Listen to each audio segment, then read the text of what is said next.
Hello বন্ধুরা, শুভ দুপুর। সবাই কেমন আছো? আবারও চলে এলাম একটা লং ভিডিও নিয়ে।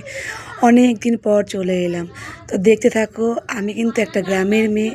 শহরে বিয়ে হয়েছে ঠিকই, কিন্তু গ্রামের পরিবেশটা আমাকে যেন টানে। আমি যেন গ্রামটাকে ভুলতে পারি না, সেই জন্য বারবার ছুটে ছুটে যাই। তো তোমরা দেখো বাড়ির পাশেই কত সুন্দর এই যে চাষের ধানের জমি। তো আমার মেয়ে এখানে এলে, দিদুন বাড়িতে এলে ওর খুব খুশি হয়। এত রকম গাছপালা শাকসবজি দেখতে পায়, ওর খুব ভালো লাগে। তার অনেক প্রশ্ন, মা এটা কী গাছ, ওটা কী গাছ, এটা কী ফুল। আর এই যে দৌড়াদৌড়ি ছুটোছুটি করে। তো এখানে আবার নতুন রাস্তা হচ্ছে, এদিকে সবাই ঘরবাড়ি করে নিচ্ছে। আর আমাদের বাড়ির সামনে এই যে বাড়িটা, তো চারিদিকে আমাদের বাড়িতে ফুলের গাছ দেখো কত সুন্দর করে সাজিয়ে রাখে। আর মেয়ে তো দুষ্টুমি, দিদুন বাড়িতে আসলে ওকে বকাও দেওয়া যাবে না, কিছু বলা যাবে না, ওর তো দৌড়াদৌড়ি দুষ্টুমি থাকেই। আর এই হলো আমাদের স্টেশন, গোপালনগর স্টেশন, আমার বাবার বাড়ি এলাকা।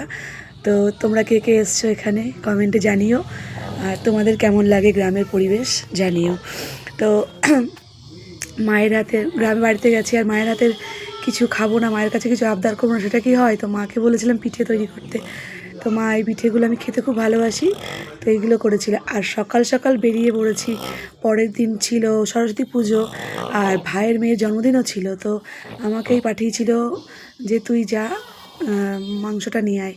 তো দেখো মেয়েকে নিয়ে বেরিয়ে গেছি সাইকেল নিয়ে। অনেক দিন পর খুব ভালোই লাগছিলো, রাস্তা পুরো কুয়াশায় ভরা ছিল। আর চলে এসেছি খাসির মাংস নিতে, তো নিয়েও নিয়েছি মাংস। আর সকাল সকাল দেখো 2 অতিথি এসছে, জোড়া শালিক। তো জোড়া শালিক দেখা ভালো সকালে বিকালে, আর এরা সবসময় আমাদের বাড়িতেই থাকে। তারপর 3 সুন্দরীকে রেডি করালাম শাড়ি পরিয়ে, তারপর একটু ওদের ফটোশ্যুট করে নিলাম। আজকে দুটো সেলিব্রেট হবে, জন্মদিন আর সরস্বতী পূজা। তো জন্মদিনের এখানটায় বেলুন টেলুন দিয়ে সাজিয়ে দুপুরে রান্না করে ওদেরকে খেতে দিয়ে দিলাম সুন্দর করে, 3 বুনুকে। আমার মেয়ে আছে আর ভাইয়ের 2 মেয়ে। তো ছোটো মায়ের আজকে বার্থডে, ছোটো মাই যে খেয়ে বলছে খুব সুন্দর বনি, খুব ভালো হয়েছে।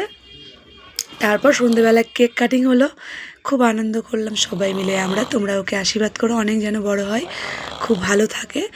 আর আমি দেখো একটু ভয় পেয়ে গেছিলাম এই ইয়েটা জ্বালাতে গিয়ে, ফায়ার এটা। তো তারপর দেখো সবাই মিলে 3 বোন মিলে একসাথে কেকটা কাটলো।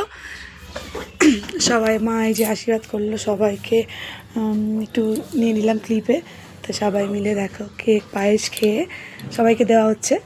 তা আমি কাটিং করে সব কিছু রেডি করে দিলাম, আর ভাইয়ের বউ সবাইকে দিয়ে দিল। বেশি কাউকে বলা হয়নি, শুধু বাচ্চাদেরকেই বলেছিলাম। আর তারপরে এইভাবে সবাই পুরো দিনটা আনন্দ করে